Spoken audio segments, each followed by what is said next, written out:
అయితే ముందే చెప్పాలి. 4 పాదాలతో భవనం పట్టాలంటాను. ఈ 4 కోడి సరిసమానం లేవు. క్యాష్ ఉంది. కోడి వరకే ఇరిగిపోయిందనుకో రావుడేది పడిపోతాడు. కోట్లు కొద్ది ఎలక్షన్ నిలబడిన వాళ్ళే పడిపోతారు. రాముడు పడిపోతే లెక్క. రాముడు వచ్చి తిరిగే సరిపోదు ఇప్పుడు.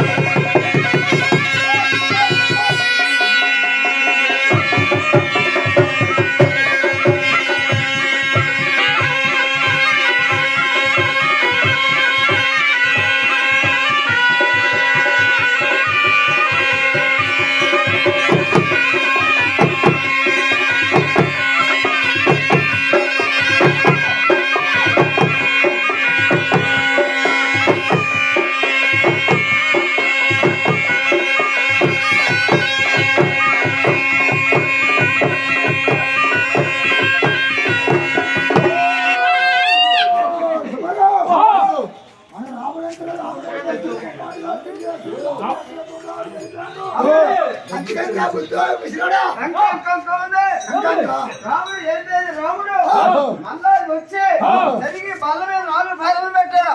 బల్ల మీద 4 పాదాలు పెట్టాడు. బల్ల మీద 4 పాదాలు రాముడు పెట్టాలంటే ముందుకుంటా మన రాముడు వచ్చి బల్లకాడికి వచ్చి వందల పాదం ఎత్తాలి. అందరూ పాదం ఎత్తి సరి పీట మీద పెట్టాలా పెట్టాలి. అందుకే అంటున్నా 2 పాదాలు సరి పీట మీద పెట్టాలా.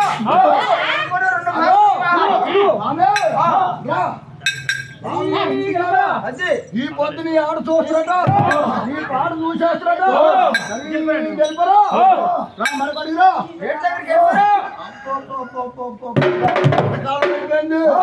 ముసలి కాలం 4 పాదాలు సైకి బల్లకాడికి వచ్చి స్వామి నిలబడిపోవడం సత్తా కాదు. స్వామి ఏదురా కుడి పాదం అంటే ఎత్తు. కుడి పాదం ఎత్తాలా. ఓహో ఏనుగా నాయన ఏనుగు పాదరా దానికి పాదం మీ బలమే పెట్టు. పాదం లోబడి పాదం పెట్టే కూట్లు మన్ను పోసేవాడు. ఏటి మీద పెళ్ళి తప్పించేవాడు. పాకు శక్తిలో పురుగంటి వాడు. వ్యాపారం 50,000 అంటే 40,000 కడగరా అన్నాడు. ఇంకా 4 పాటలు పాడు.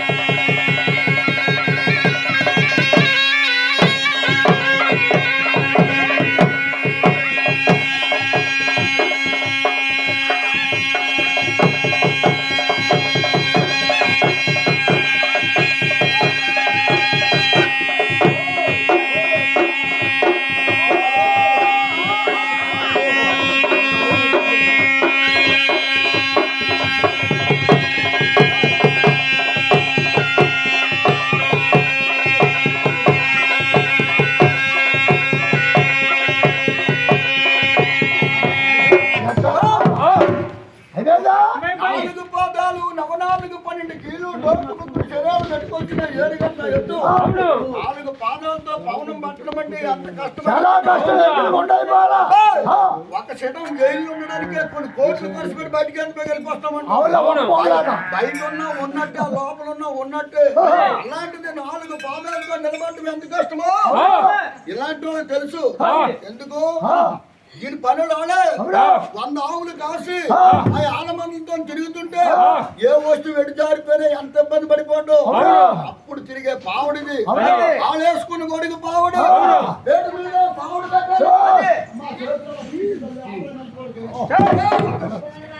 ఆ పేట మీద పావుడు పావుడి మీద రాముడు పాదం పెట్టాలి. ఒక్కొక్క పావుడికి 2 పాదాలు దొరకాల. ఒక్కొక్క పావుడికి 2 పాదాలు పాదాలతో తొడిగితే ఈ బాబును మనకి ఇచ్చేది అమ్మ. ఎన్ని అంశాలు కలిపేసుకున్నావు అది గుడి పాదం అంటే ఎత్తు ఎత్తు కుడి పాదం ఎత్తు. అదే ఇది కుడి పాదం. కుడి పాదానికి సరిగ్గా కుడి పావుడు తొడగాలి. ఎడం పాదం ఎత్తు ఇది ఎడం పాదం లోబోడు చెయ్య అయిందా పేటకి పావుడికి సంబంధం లేదు పావుడికి రాముడు పాదానికి సంబంధం లేదు పావుడితో కట్టకుండా వేగులు వేయకుండా ఆ పావుడి మీదకి ఆ పాదం ఈ పావుడి మీదకి ఈ పాదం ఆ నళ్ళేసిన ఎద్దు నాడేసిన ఎత్తుకి ఎలాగైతే ముద్ద అయిపోతుంది మళ్ళొక్క నిమిషం పావుల మీద కలిసిపోవాలి.